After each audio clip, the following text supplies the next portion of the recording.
বনু ইসরায়েলরা বলছে যে আমাদের জন্য একজন সেনাপতি নিযুক্ত করুন, যার আন্ডারে আমরা যুদ্ধ করব, সে আমালিকা সম্প্রদায়কে পরাজিত করে বাইতুল মুকাদ্দাস আমরা জয় করব। এবার এরাই বলছে আবার বনু ইসরায়েল।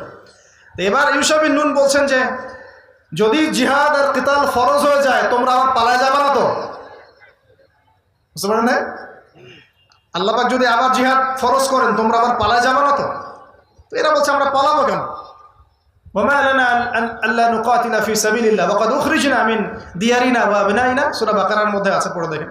কেন আমরা পালাবো? আমরা অবশ্যই যুদ্ধ করব, তারা আমাদের সম্পদ কেড়ে নিয়েছে, আমাদের সন্তানদেরকে কেড়ে নিয়েছে, ইত্যাদি ইত্যাদি, এগুলো বলছে। তো ঠিক আছে, ফরজ হয়ে গেল। তো ফরজ যে হয়ে গেল, এবার একটা পরীক্ষা আল্লাহ নিলেন। ঠিক আছে, তোমরা সবাই পথ চলা শুরু করো, তবে তোমাদের মধ্যে একজনকে আমি সেনাপতি বানাবো।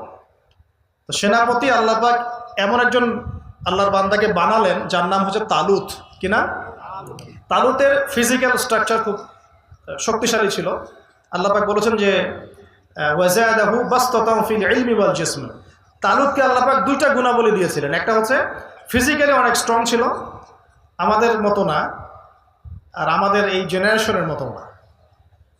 হ্যাঁ, যাদেরকে এক রাউন্ড দৌড়াতে দিলেই শেষ। আর জ্ঞানেও সে অনেক পারদর্শী ছিল। দুটা কোয়ালিটি, একটা হচ্ছে ফিজিক্যালি স্ট্রং ছিল, জ্ঞানে অনেক পারদর্শী ছিল। তো তালুতকে যখন সেনাপতি মনোনীত করা হলো, এই লোকগুলো তখন ইউশা বিন নুনকে গিয়ে বলল, তালুত কিভাবে সেনাপতি হতে পারে? তার তো টাকা পয়সাই নাই, তার তো মর্যাদা নাই। এই যে আমাদের সমাজের সেনাপতি বা আমির হওয়ার মানদণ্ড কি? ক্ষমতার, টাকা পয়সা না? টাকা দেখে তো আপনি মসজিদের সভাপতি বানান। সুদ খাকার, ঘুষ খাকার, যাই খায় খায়, টাকা পাবো কিনা, মালদার। তো ওরাও একই কথা বলেছিল।